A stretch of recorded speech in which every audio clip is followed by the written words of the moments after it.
اہل پاکستان کی طرح ارض جموں کشمیر کے غیور عوام نے بھی کل یوم تکبیر کو کمال مسرت اور گہرے جذباتی لگاؤ اور لازوال احساس غیرت کے ساتھ منایا۔ کشمیری بخوبی جانتے ہیں کہ ایک مضبوط، مستحکم اور ناقابل تسخیر پاکستان ہی ان کی طویل اور بیش بہا قربانیوں سے عبارت تحریک آزادی کی کامیابی کا سب سے بڑا ضامن ہے۔ چاگی کے پہاڑوں سے اٹھنے والی اللہ اکبر کی سحر انگیز صدا صرف پاکستان کے دفاع کا اعلان نہیں تھی، بلکہ وہ مقبوضہ جموں کشمیر کے چپے چپے میں گونجتی حریت کی پکار کی پشت پناہی بنی، جس نے مظلوم کشمیریوں کو یقین دلایا کہ ان کا وکیل دنیا کی کوئی عام ریاست نہیں بلکہ عالمی اسلام کی پہلی ایٹمی طاقت ہے۔ 28 مئی 1998 کا دن مسلم امہ کی تاریخ کا وہ معجزہ ہے جس نے مکار اور جارح دشمن کے جنگی جنون اور سامراجی تکبر کو ہمیشہ کے لیے خاک میں ملا دیا۔ جب چاغی کی زمین لرزی تو صرف پہاڑ نہیں رنگ بدلے بلکہ نئی دلی کے ایوانوں میں بیٹھے ان فرعونوں کے جگر بھی کانپ اٹھے جو خطے پر اپنی بالادستی کے خواب دیکھ رہے تھے۔ عالمی برادری کے دباؤ اور معاشی پابندیوں کی دھمکیوں کے توق کو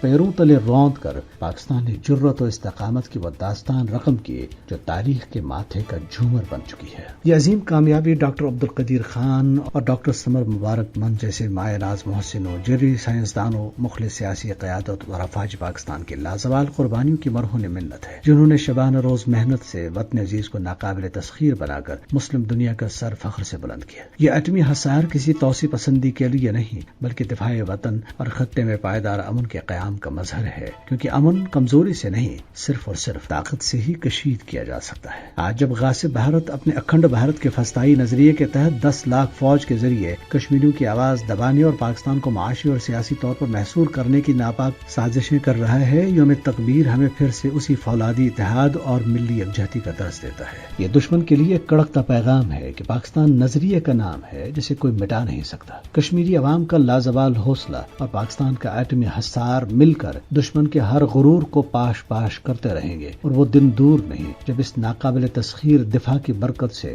کشمیر کی آزادی کا سورج طلوع ہوگا۔